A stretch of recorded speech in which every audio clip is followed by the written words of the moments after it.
मित्रों नमस्कार। अभी आप देख रहे होंगे कि भाषा का विवाद जो इस देश में नया रूप ले रहा है, ये जो स्थिति है ये आगे कहाँ पहुँचेगी? क्योंकि इस देश में आने वाले समय में बहुत अच्छी स्थिति तो रहने वाली नहीं है, क्योंकि पूरी दुनिया में बहुत अच्छी स्थिति नहीं है। और जहाँ हमें इस देश को एकजुट करने की आवश्यकता है, वहाँ हमारे देश के गद्दार कहें, विरोधी कहें या देश का वो अराजक तत्व कहें, जो इस देश को कहीं न कहीं किसी न किसी नेगेटिव रूप से आग जलाए हुए है। जैसे यदि हम बात करते हैं इस देश के विभाजन की, तो विभाजन से पहले भी जब पाकिस्तान बनने की स्थिति 1857 के नक्शे को यदि आप देखेंगे, तो उसमें हैदराबाद भारत से अलग हिस्सा पाकिस्तान बन रहा था। बंगाल, आसाम ये पूरे पाकिस्तान के हिस्से में आ रहे थे, बांग्लादेश भी उसी में था, जम्मू कश्मीर भी पूरा उसी में था। इस प्रकार यदि उस समय के नक्शे को देखेंगे आपको ये स्थिति आपको दिखाई देगी। अब स्थिति हुई, देश आज़ाद हुआ। आज़ाद होने के बाद सरदार वल्लभ भाई पटेल का जो संघर्ष था वो काम आया और उन्होंने हैदराबाद, भोपाल इस तरीके के जितने निजाम जो भारत के खिलाफ जा रहे थे, इन्होंने समझा बुझाकर जैसी स्थिति हुई भारत के पक्ष में लाने में उन्होंने सफलता हासिल की। वहीं अकेला राज्य जम्मू कश्मीर जो जवाहरलाल नेहरू ने विशेष रूप से अपने पास रखा था कि मैं यहाँ कुछ करता हूँ, तो कुछ करता हूँ क्या, तो उनका तो काम ही था तोड़ना, तो उन्होंने तोड़ दिया। तो एक राज्य वो नहीं कर पाए, जबकि 5-5 राज्यों को सरदार वल्लभ भाई पटेल जी ने भारत में मिला लिया। अब संघर्ष शुरू होता है देश की राजनीति जब स्वतंत्र हुआ तब से। सोवियत संघ और चीन ये यहाँ पर वामपंथियों का बोलबाला था, और अंग्रेज तो कभी चाहते ही नहीं थे भारत स्वतंत्र हो। तो ब्रिटेन ने और इन सब ने मिलकर भारत का विभाजन किया और विभाजन करने के बाद सेकुलर राष्ट्र इसको बना दिया, जबकि पाकिस्तान को सीधा मुस्लिम राष्ट्र वहाँ पर उन्होंने बनाया। तो ये स्थिति जब वहाँ रही और नेगेटिव रूप से जब चलना शुरू हुआ, तो फिर सोवियत संघ ने प्लान किया कि जितनी भी भाषाएं भारत में बोली जाती हैं, उन भाषाओं के आधार पर भारत को अनेक राज्यों का एक संघ जैसा सोवियत संघ था वो बना दिया जाए। लेकिन इनकी दाल नहीं गली और आखिरकार भारत एक बड़ा राष्ट्र के रूप में बन गया। और यही वामपंथी विचारधारा अभी तक काम कर रही है कि भारत में कैसे आग लगाई जाए, कैसे भाषाई विवाद को यहाँ पर बढ़ाया जाए और इन चीज़ों को आगे बढ़ाया जाए। और उसी बात में स्टालिन एक बार कूद चुके हैं। तमिलनाडु की भाषा तमिल है और हम तमिल भाषा और अंग्रेजी भाषा को प्राथमिकता देंगे। अंग्रेजी भाषा को प्राथमिकता क्यों देंगे, जबकि पहले ही इस भाषा विवाद पर सब कुछ क्लियर हो चुका है कि हिंदी भाषा को भारत की राष्ट्रीय भाषा बनाया जाए और उसको धीमे धीमे प्रमोट किया जाए और अंग्रेजी को धीमे धीमे नष्ट किया जाए और जो क्षेत्र की भाषा है इनको नंबर 2 पर रखा जाए। तो ये जब स्थिति बनी तब स्टालिन क्यों कूद रहे हैं, क्यों स्टालिन को अंग्रेजी पसंद आ रही, क्योंकि ईसाई हैं। तमिलनाडु ईसाई राज्य है, तमिल की भाषा बोलो और अंग्रेजी शुरू कर दो और मार ठोक के तमिलों को जब अंग्रेज बना लो तो पूरी अंग्रेजी हो जाएगी और तमिल मुंह लटका के रह जाएंगे। जैसे कि कई राज्य पाकिस्तान में बड़े खुश खुश गए थे और आज सब रोते फिर रहे हैं। तो ऐसी स्थिति बन जाएगी। कड़े शब्द इसलिए बोलना पड़ता है कि लोगों को तभी समझ में आता है। वैसे लोग अच्छे अच्छे शब्द बोलो तो मुझे भी एक बड़ा साहित्यकार मान लेंगे और मेरी बातों को हवा में उड़ाना शुरू कर देंगे, इसलिए मैं कई बार इन कड़े शब्दों का प्रयोग करता हूँ। दूसरी स्थिति महाराष्ट्र के, अभी ये नए बंधु पैदा हुए और इन्होंने महाराष्ट्रियन मराठी भाषा का एक नया राग आलापना शुरू कर दिए, जबकि इनके पिता भारत को एक करने में उन्होंने अपनी जी जान लगा दी और उनकी स्टेटमेंट भी है, चाहे मर जाऊंगा लेकिन अन्य पार्टियों के साथ नहीं जाऊंगा, बीजेपी का साथ नहीं छोड़ूंगा, देश का साथ नहीं छोड़ूंगा। और उनके लड़के हैं और भतीजे दोनों के दोनों मिलकर ये मराठी और हिंदी भाषियों की मारपीट कर रहे हैं, जबकि इनमें दम नहीं है कि किसी उर्दू भाषी के आगे हाथ उठा दें या कहीं जाके कुछ करके आ जाएं। उन सज्जन गरीब बेचारे जो लोग काम कर रहे हैं उनकी पिटाई करना इनने अपने आप को बहुत बड़ा सूरमा समझ लिया है। और इसी बीच में ममता बनर्जी अपने आप कूद पड़ी, उन्हें ना लेना ना देना। उन्होंने कहा हमारे बंगाल का भी विरोध हो रहा है, हम भी दुनिया में कूदेंगे, बंगाल का विरोध क्यों हो रहा है, जबकि बंगाल के विरोध की कोई बात ही नहीं है, बंगला के विरोध की कोई बात ही नहीं आई। तब वो अपने आग में घी डालने के काम में आए और कूद पड़ी। और जबकि ये जितने विरोधी हैं इनकी इतनी भी औकात नहीं है कि बिना सुरक्षा कर्मियों के घर से बाहर निकल जाएं। सुरक्षा कर्मियों के जेड प्लस सुरक्षाएं ली हुई और गर्रा रहे हैं, दूसरे व्यक्तियों को बदतमीजी से बातें कर रहे हैं।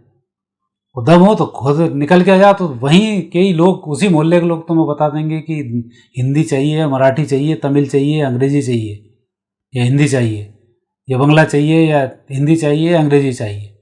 तो इस तरीके की जो स्थिति है, ये नेगेटिव स्थिति स्पेशली चीन के द्वारा कराई जा रही है। सोवियत संघ तो टूट चुका, सोवियत संघ इस देश को भाषाओं के आधार पर 17 भागों में तोड़ने का प्लान कर चुका था, और किस्मत उसकी इतनी बेकार हुई कि खुद 17 भागों में टूट गया और आज विक्षिप्त रूप से आपके सामने है।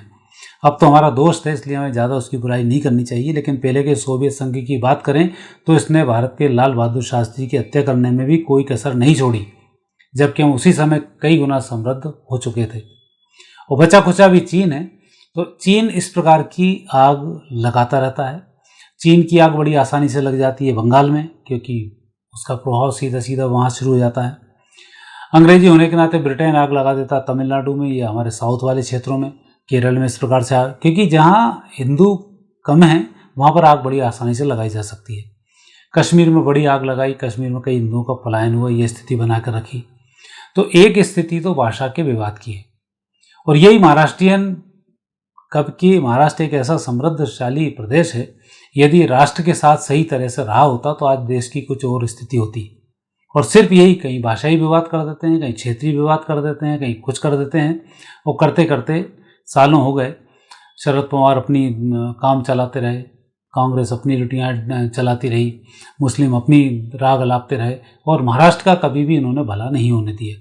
यदि मुंबई को महाराष्ट्र से हटा लिया जाए तो ये गांव से अलग कुछ बचता ही नहीं है, और इसके जिम्मेवार सिर्फ वहाँ के नेता हैं जो अलग अलग रूप से आए, लूटा खसूटा और महाराष्ट्र को इन्होंने कमज़ोर किया।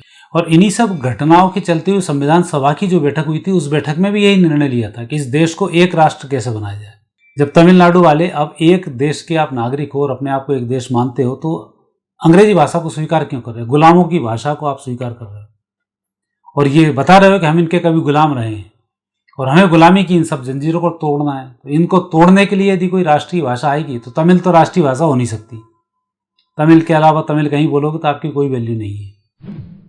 अंग्रेजी को हमें राष्ट्रीय भाषा स्वीकारना नहीं है, तो अगली भाषा कौन सी? फिर हिंदी भाषा है, जिसको हम पूरी दुनिया में फैला सकते हैं कि भारत की जो भाषा है, प्रथम भाषा हिंदी है, द्वितीय भाषा में अंतर्राष्ट्रीय भाषा है। इसलिए अंग्रेजी स्वीकार करेंगे, क्योंकि हमें तरक्की करने के लिए, पूरी दुनिया में जाने के लिए, अपनी बात को फैलाने के लिए अन्य भाषाओं की आवश्यकता भी होती है। और जितनी भाषाएं हम सीखते हैं, हमारा मस्तिष्क भी उतना ही जागृत होता है। भाषा सीखने में कोई बुराई नहीं है, क्योंकि संवाद जितना अच्छा होगा वो उतना ही होगा कि भाषाएं जितनी ज़्यादा होंगी उतना संवाद अच्छा होगा। तो एक विवाद जो अभी बन रहा है, ये भाषाओं का विवाद बन रहा है। उसके लिए भारत की कुंडली को देखना जरूरी है, क्योंकि आने वाले समय में 6 प्रकार के विवाद इस देश में खड़े होने वाले हैं। अब भारत की कुंडली देखते हैं, फिर बताता हूँ 6 विवाद कौन कौन से होंगे। भारत की कुंडली वृषभ लग्न की है, राहु लग्न स्थान पर है, मंगल दूसरे स्थान पर है, सूर्य बुध शुक्र शनि और चंद्र है तीसरे स्थान पर, गुरु छठे स्थान पर है, केतु हैं सप्तम भाव में। और अभी सितंबर तक चंद्रमा की महादशा, और सितंबर के बाद मंगल की महादशा शुरू होगी। और यही मंगल की महादशा है जो खतरनाक स्थिति में दुनिया को लाकर खड़ी करेगी, भारत को भी लाकर खड़ा करेगी, और देश में बहुत सारी अराजकताओं का कारण भी बनेगी। सितंबर के बाद से पूरी दुनिया अस्थिर होने वाली है, इसमें भारत भी अछूता नहीं रहेगा। तो ऐसे समय में एक तो विवाद होगा भाषाई विवाद, दूसरा जो विवाद होगा वो होगा हिंदू मुस्लिम दंगों का विवाद, जो प्री प्लान तरीके से इस देश में फैलाया जा रहा है। अभी तो लव जिहाद वगैरह के कांड आप देख रहे हैं, अगले इस विवाद के कांड जब आप देखेंगे तो आपको मालूम पड़ेगा कि कितनी तैयारी कर चुके हैं। और विशेष रूप से उन स्थानों पर जहाँ पर बीजेपी का शासन नहीं है, उस जगह से इस सब शुरू करेंगे, क्योंकि वहाँ पर मुस्लिमों को प्रशिक्षण भी दिया जाता है, प्रलोभन भी दिया जाता है, और उनके लिए कहीं ना कहीं पूरी सरकार एक तरीके से प्रोटेक्ट भी करती है, और जहाँ हिंदुओं को बड़ा नुकसान होता है। तो ये स्थिति वहाँ पर होने वाली है। और तीसरा जो विवाद है वो आएगा आतंकवाद का। और आतंकवाद भले ही किसी धर्म का नहीं होता हो, लेकिन जो धर्म के जो आतंकवादी हैं वो जरूर एक धर्म के हैं, और वो इस आतंकवाद को यहाँ पर फैलाए बिना नहीं रहेंगे। ये स्थिति भी बहुत जल्दी निर्मित होने वाली है। वो आजकल तो नए नए रूप से शामिल हो चुके हैं। अभी बिहार की वोटर लिस्ट में आप देख रहे हैं कई बांग्लादेशी आकर शरण ले चुके हैं। तो ये सब आतंकवाद के रूप में यहाँ प्रवेश कर चुके हैं, और उन्होंने अपनी व्यवस्थाओं को आगे बढ़ाया हुआ है। और एक स्थिति 1947 के बाद बहुत गंभीर हुई, जिसकी चर्चा होना बहुत ज़रूरी है। वो थी दिल्ली पर भारत पाकिस्तान युद्ध के समय में कब्जा करना। और दिल्ली में कई जगह पर बहुत सारे बम बना लिए गए थे, कई बारूद इकट्ठा था, बहुत सारी चीज़ें थी जिसे किसी संघ के कार्यकर्ता ने उजागर किया था और जवाहरलाल नेहरू ने इसको इग्नोर कर दिया था। वहीं जब सरदार वल्लभ भाई पटेल को जानकारी मिली तो उन्होंने दिल्ली को सब तरफ से घेर कर और सारी चीज़ें उखाड़नी शुरू की। तो कई हथियार वहाँ पर गंभीर पाए गए, गोला बारूद बहुत ज़बरदस्त था। यदि वो बात सही नहीं होती तो दिल्ली को उस समय ही दहला दिया जाता, और जो दिल्ली आज आप देख रहे हैं ये दिल्ली उस समय में नहीं होती। और आने वाले समय में जैसे कि गृहयोग भारत के बताते हैं, भारत में बड़े जो महानगर हैं वो सब खतरे के निशान पर हैं। दिल्ली का मैंने अभी कहा, और दिल्ली का अभी आपने अरविंद केजरीवाल की सरकार के टाइम पे देखा कितने लोग, 10 लाख के ऊपर लोग वहाँ पर विदेशी बांग्लादेशी ठहरे हुए हैं। उन्होंने अपनी अपनी कॉलोनी बनाई हुई हैं और अपने अपने हिसाब से भी लगे हुए हैं। और अभी तो कुछ दिन पहले एक फैक्ट्री उत्तर प्रदेश में ही पकड़ाई थी जो कारतूस और बम बनाने वाली थी, जिसमें कि 60,000 6 लाख को जिंदा कारतूस मिले। टीका के लिए कब काम आएंगे? तो ये ऐसी स्थिति में दिल्ली में बड़ी स्थिति बनने वाली है। ये भी योग बताते, क्योंकि गृह योग ऐसा बताता है भारत की जो राजधानी वो दहलेगी, भारत के महानगर दहलाए जाएंगे। ये स्थिति मुंबई की होने वाली है। और मुंबई में इस तरीके से जो भाषाई विवाद चल रहा है, ये विवाद उन लोगों के लिए शरण का काम बनेगा। सरकार निपटती रहेगी भाषाई विवाद में, उधर वो अपनी तैयारियां पूरी कर लेंगे। तो भाषा का जो विवाद है जानबूझकर फैलाया जा रहा विवाद है, ताकि आतंकवादी और अपराधी अपने कामों को सही रूप से अंजाम दे सकें और सरकार के ध्यान को भटका सकें।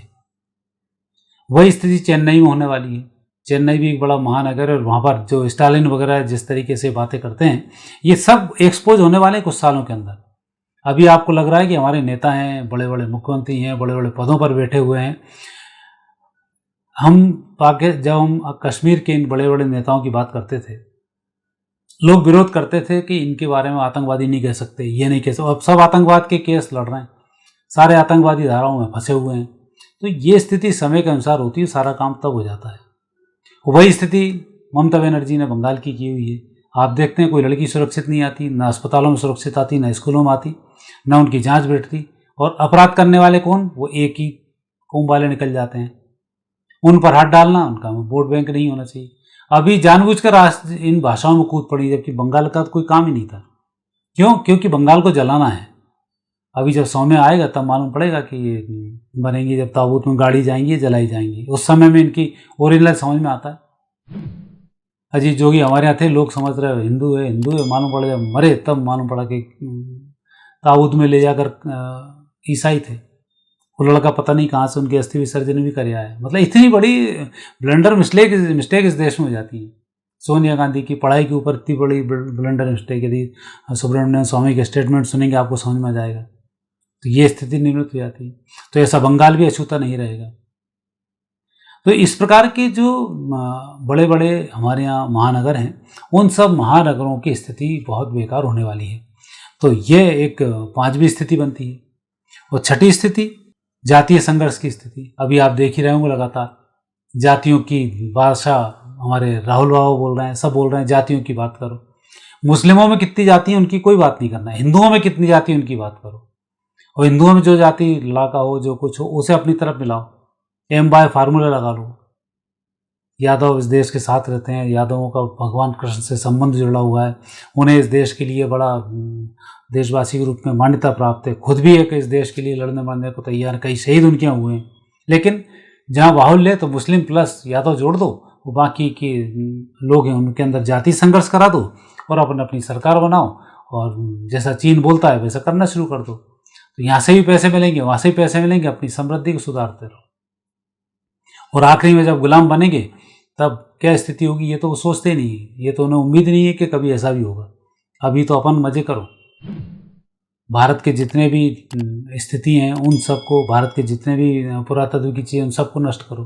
भारत के पुरातन जो भी खंडहर बचे हुए हैं उनको भी आप नष्ट करो। मतलब एक नई नेगेटिव संस्कृति लाकर इस देश में आने के गृहयोग बन रहे हैं। उसका कारण है कि भारत को अब मंगल की महादशा शुरू होने वाली है सितंबर से। और जैसे ही सितंबर से मंगल की महादशा शुरू होगी, वैसे ही स्थिति यहाँ पर बनेगी कि फरवरी 2026 तक तो सत्ता का संघर्ष रहेगा, क्योंकि मंगल में मंगल रहेगा। तो यहाँ पर जिस तरह से अभी संघ के बयान भी आ रहे हैं 74 साल 75 साल मोदी की विदाई के, तो ये बात शुरू होगी। दूसरा, फरवरी 26 से फरवरी 27 तक इस समय में राहु चलेगा। तो राहु मंगल में जब चलेगा तब मारकाट भी मचाएगा और राजनीतिक उठापटकी भी कराएगा। और मुझे कुछ जो संभावनाएं थोड़ी सी दिखाई देती हैं इस समय में, राष्ट्रपति शासन की संभावनाएं थोड़ी सी लग रही है राहु के कारण, कि जिस तरह का जातीय संघर्ष और परिस्थिति नेगेटिव होगी और जिस तरह से विपक्ष इस देश के खिलाफ काम करेगा, तो राष्ट्रपति शासन की स्थिति वहाँ पर लग सकती है फरवरी 26 से फरवरी 27 के बीच में। और फरवरी 27 के बाद जब गुरु आएगा, तब गुरु भारत के अष्टम भाव का स्वामी है और एक खाज पैदा करता है।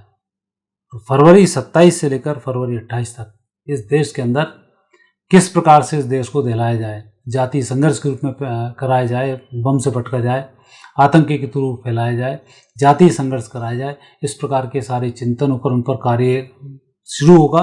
रूपरेखा भी तैयार होगी, काम भी इनका शुरू होगा। और फिर फरवरी 28 से भारत का संघर्ष शुरू होगा, जो भारत दुनिया से भी लड़ने की स्थिति में आएगा और यहाँ अंदर भी हिंसा बहुत तेजी से शुरू होगी। तो जो 28 का समय है, उस समय में शनि आएगा। फरवरी 28 से शनि वैसे शुभ स्थिति में, पर मंगल के साथ शनि मारकाट मचवाता है, तो उसमें भारत अंदरूनी चीज़ों सब पर तो कंट्रोल बहुत तेजी के साथ कर लेगा। लेकिन बाहर का जो संघर्ष है, पाकिस्तान से जो संघर्ष है, चीन से जो संघर्ष है, उसमें भारत को बहुत मेहनत करनी पड़ेगी। और उसी संघर्ष के कारण भारत के अंदर एकता आएगी हिंदुओं के अंदर, तो वही एकता भारत में शांति का कारण बनेगी। लेकिन वो होगी 28 में। फिर 28 के बाद 29 में जो स्थिति बनती है, 29 और 30 में जब बुध आएगा तो ये फिर मार्केज बनेगा और हम पूरी दुनिया को फिर वहाँ जीतेंगे रूस के साथ मिलकर, और इस देश का परचम, सनातन का परचम हम पूरी दुनिया में फहराएंगे। लेकिन इन सब के बीच की क्या कठिन यात्रा है, उसकी मैंने आपसे चर्चा की। आगे फिर इसी विषय पर और आपसे चर्चा करूँगा। आप मुझे आगे दीजिए। नमस्कार।